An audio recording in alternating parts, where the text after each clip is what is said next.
Salut la poiscaille. Est-ce que si je vous parle d'un certain Nemo, Cléo ou même Polochon, ça vous dit quelque chose? Ah, moi je sais, c'est les poissons les plus connus des films Disney. C'est oui. Ouais.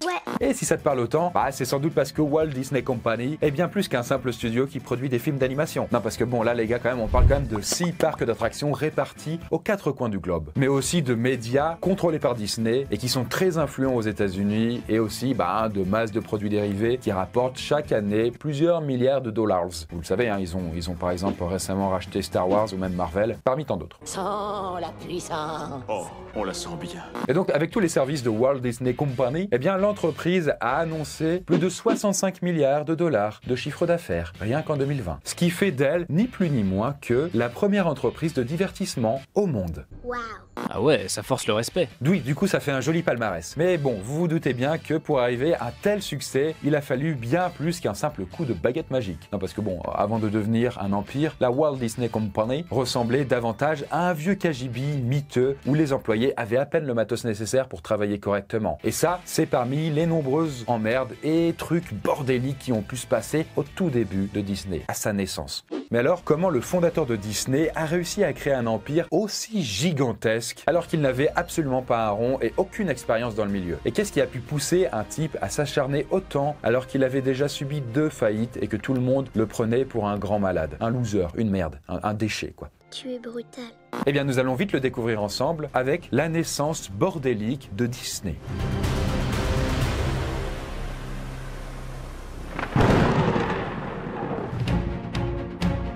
L'histoire commence le 5 décembre 1901 dans la banlieue de Chicago avec un petit garçon du nom de Walter Disney qui est d'ailleurs passionné par le dessin. Bref, c'est pas compliqué, il dessine absolument tout ce qu'il croise, à commencer par les animaux de la ferme. Et donc très vite, le petit Walter, il fait comprendre à sa famille qu'il veut en faire son métier. Il veut dessiner quoi, et voilà, gagner sa vie comme ça. Eh ben, il sait ce qu'il veut celui-là. Oh ouais, sauf que son père, Elias Disney, il n'est pas vraiment cet avis. En fait, il est d'ailleurs particulièrement saoulé de voir son fils dessiner tout le temps, puisque c'est une passion qu'il juge clairement inutile. D'ailleurs, je pense que de nos jours, déjà quand vous voulez dire à vos parents que vous voulez dessiner ou être graphiste ou illustrateur, c'est pas un métier, tu vas pas gagner ta vie, c'est difficile. Bref, imaginez qu'à l'époque c'était bien pire, parce que ça n'existait tout simplement pas trop quoi. Mais bon, heureusement, le petit Walt est un bourreau de travail et il se donne vraiment à fond. Et ça, finalement, ça fait plaisir à son popo, qui décide de lui payer l'école de ses rêves, la McKinley High School, pour qu'il apprenne le dessin et la caricature. Comment il devait être refait, Walter, que son daron accepte enfin sa passion? Oui,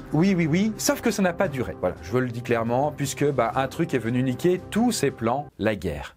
En 1917, Walt Disney est envoyé dans la base de Neufchâteau, en France. Et si le jeune homme ne se fait pas remarquer pour ses prouesses militaires, il va pourtant devenir la mascotte de son régiment en dessinant de petits personnages cartoonesques sur les casques de ses camarades.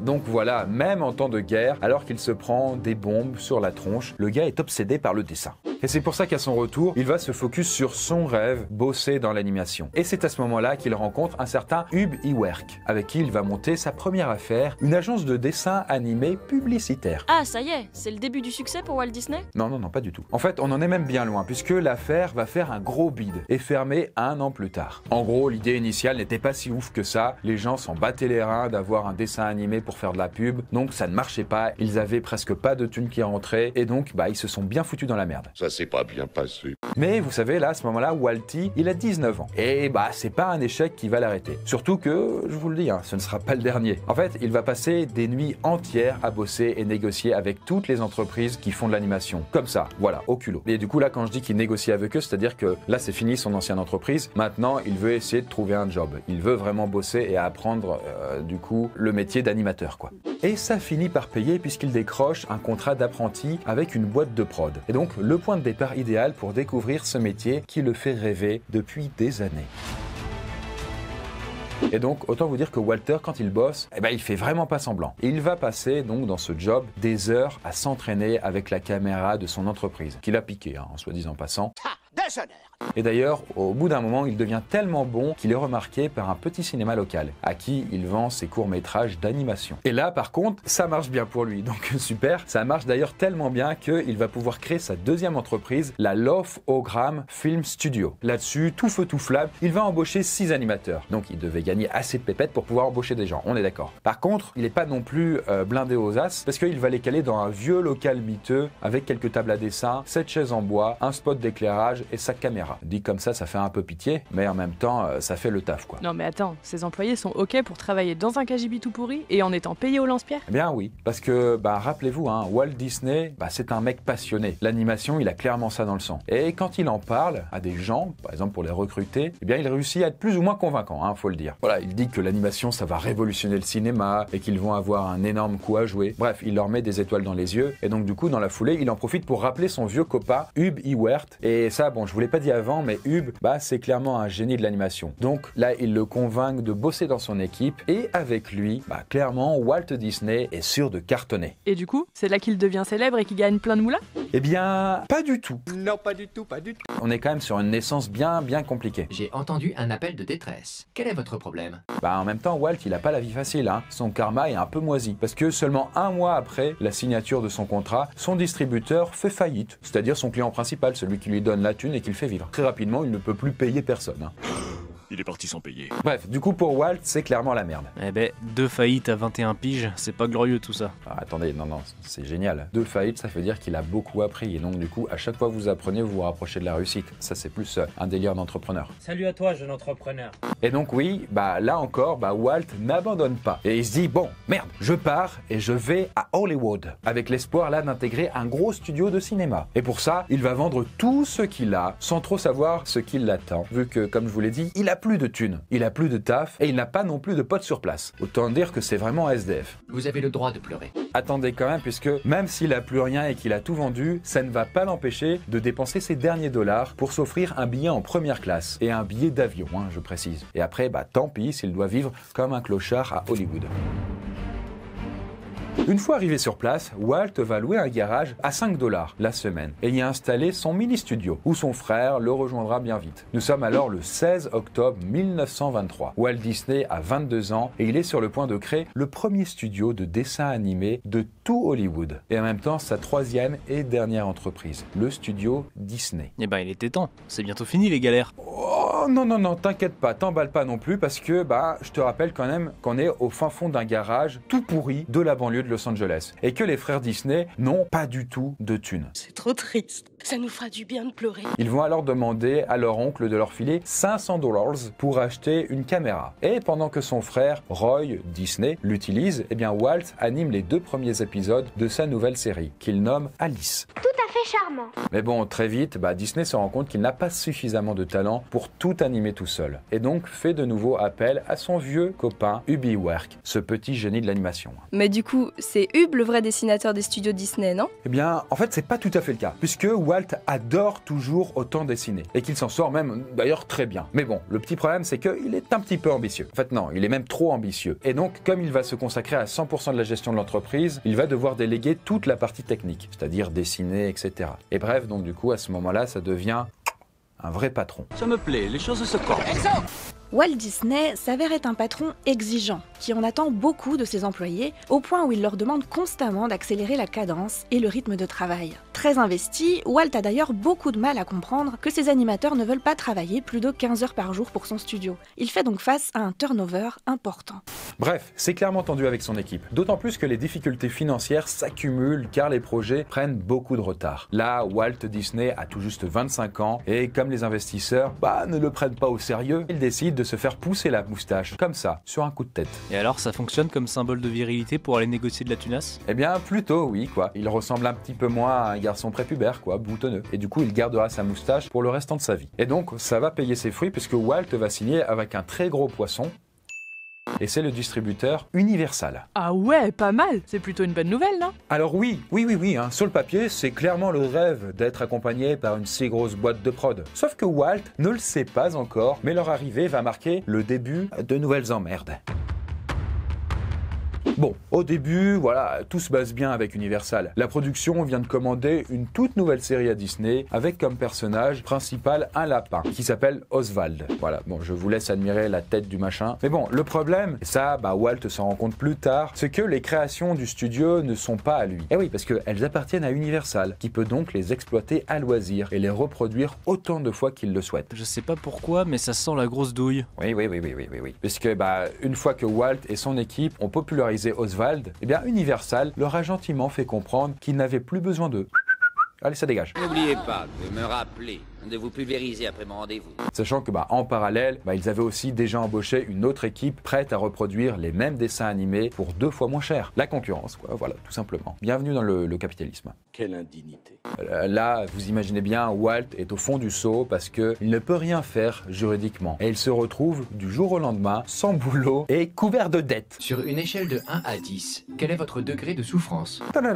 Retour à la case départ. On va se dire, mais est-ce qu'à un moment il va s'en sortir le con? Mais bon, là vous commencez un petit peu à comprendre sa psychologie. Une fois passé le moment de désespoir, il se dit, rien à foutre, je continue. Et là, il ne fera pas 2 fois la même connerie. Il va assurer sa sécurité en gardant les droits de sa prochaine création. Et du coup, ça tombe bien puisque Walt a déjà une idée qui lui trotte dans la tête. Et c'est un petit personnage qui ressemble à une petite souris. Du coup, oui, vous voyez peut-être où je veux en venir. Et ça, c'est grâce à Ub, son pote, vous savez, le génie de l'animation. Et donc, c'est grâce à lui que la souris Mickey Mouse voit enfin le jour le 18 novembre 1928. L'année 1928 marque un tournant dans la carrière des studios. Pendant que Walt écrit les scénarios et trouve les gags, Ub s'occupe de l'animation des dessins. C'est un travail titanesque que fait Ub, puisqu'il réalise 8000 dessins en 2 semaines, soit presque 40 secondes de dessins animés par jour, ce qui reste énorme encore aujourd'hui. Mais Walt voit toujours plus grand et il rêve d'une distribution internationale. Et quand il se pointe à la métro Goldwyn-Mayer pour proposer son projet, on lui rétorque tout gentiment. Les dessins animés, mon vieux, ça n'a aucun avenir. Du coup, on peut pas vraiment dire qu'ils ont été très visionnaires sur ce coup-là. Au vu du carton que ça va faire. D'autant plus qu'avec l'arrivée du cinéma parlant, Walt Disney sait qu'il a un gros coup à jouer en ajoutant une bande sonore aux aventures de sa petite souris. Et c'est exactement ce qui va se passer avec la sortie de Steamboat Willie. C'est un immense succès, Mickey Mouse devient même une superstar. Et d'ailleurs, en fait, je vous le dis même clairement, ça devient le personnage international le plus connu de son époque. Et en fait, ça marche tellement que grâce aux produits dérivés de Mickey, Walt commence à bien gagner sa vie. Ah mon pote, il était temps, hein. Ah voilà, enfin la gloire tant attendue. C'est vrai qu'on commence à voir un peu les prémices du futur empire que l'on connaît aujourd'hui. Pourtant, Walt Disney n'a pas encore réalisé son rêve de réaliser des longs métrages d'animation. Et d'ailleurs, il ne compte pas s'arrêter en si bon chemin. Sauf que, vous voyez, Walt Disney se heurte à une autre problématique, la vie des professionnels. Non, parce que, vous savez, dans le milieu du cinéma, personne ne croit aux dessins animés d'1h30. Je vous remets un petit peu le contexte. On est entre la Première et la Seconde Guerre mondiale. Les films, il n'y en a pas beaucoup à l'époque. Et les dessins animés, il n'y en a pas. Et puis, on ne considère pas du tout que ça puisse être un art. Ça sert vraiment juste à amuser la galerie. Mais bon, lui, Walt, il s'en bat les couilles. En fait, il veut faire de l'animation un art, à part entière. Aussi bien dans l'aspect technique que dans la narration. Et en gros, il veut faire un chef-d'œuvre dont il a déjà l'idée. Un soir de 1934, Walt Disney fait venir ses animateurs en urgence. Il les attend avec un projecteur placé en contre-plongée, projetant des ombres inquiétantes sur son visage. Walt va alors raconter une histoire en mimant tous les personnages, avec un incroyable jeu d'acteurs. Il finira d'ailleurs sa prestation à genoux et en larmes. C'était l'histoire de Blanche-Neige et les 7 nains. Pour ce nouveau projet faramineux, Walt s'entoure de tout un tas de professionnels de l'animation, mais aussi de scénaristes pour l'aider à raconter au mieux son histoire. Mais malheureusement, l'équipe va prendre énormément de retard et accumuler des dettes, puisque si le budget total du film est estimé à 500 000 $, qui est juste littéralement énormissime pour l'époque, cette somme est déjà explosée alors qu'ils ont à peine commencé le film. C'est la boulette. À la boulette. T'es sérieux? Ils savaient vraiment pas faire un devis à l'époque, c'est pas possible. Oh même de nos jours, on sait pas trop. Quand j'ai fait des projets, chaque fois j'explosais moi-même mes propres coûts. Mais bon, bref. C'est une longue histoire. En tout cas là, c'est clairement la faute de Walt, qui a un léger problème avec le concept de perfection, vu qu'il demande en permanence à ses équipes de refaire encore et encore les mêmes dessins pour atteindre son idéal. Le problème, c'est que, il est à court de temps, et aussi clairement de cash, parce qu'il ne peut plus payer personne, again.